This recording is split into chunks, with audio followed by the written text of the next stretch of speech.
Rome entre euphorie et inquiétude à moins de 3 mois de la tant attendue béatification de Jean-Paul II. À peine annoncée par le Vatican, la date du 1er mai a été prise d'assaut par les pèlerins désireux de trouver une chambre d'hôtel.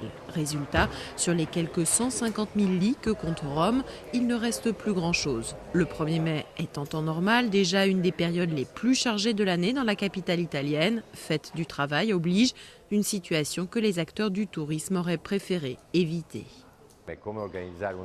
C'est comme si vous organisiez un événement à Monaco pendant le Grand Prix de Formule 1, c'est absurde. Mais je me rends compte que le calendrier du Vatican n'a rien à voir avec le calendrier de notre vie quotidienne à nous, acteurs économiques du pays.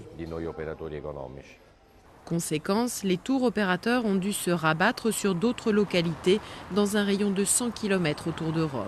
L'offre étant inférieure à la demande, les hôtels ont été mis en garde contre toute augmentation illégale de tarifs. Nous, les hôteliers, avons déclaré l'an dernier le prix de nos chambres pour cette année, à un moment donc où on ne connaissait pas encore la date de la béatification. Les prix ne pourront donc normalement pas dépasser ce qui a été conclu. Si un hôtel voulait augmenter ses prix, alors il tomberait sous le coup de la loi. Selon les premières estimations, jusqu'à 2,5 millions de pèlerins pourraient se rendre à Rome pour l'événement, soit à peu près le même chiffre qu'en 2005 à la mort de Jean-Paul II. Les jeunes, particulièrement attachés au pape Wojtyła, commencent déjà à s'organiser. Nous allons nous souvenir de lui grâce à des soirées musicales, des vidéos de lui, mais aussi grâce à des experts qui pourront raconter combien Jean-Paul II savait parler aux jeunes.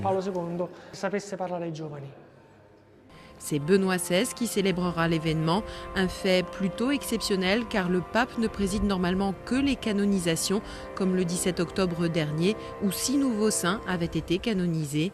La place Saint-Pierre sera ouverte à partir de minuit le samedi. L'entrée sera totalement gratuite pour les pèlerins. L'événement risque en revanche de coûter cher à la mairie de Rome. Lors des obsèques de Jean-Paul II, pas moins de 8 millions d'euros avaient été dépensés rien que pour le nettoyage de la ville.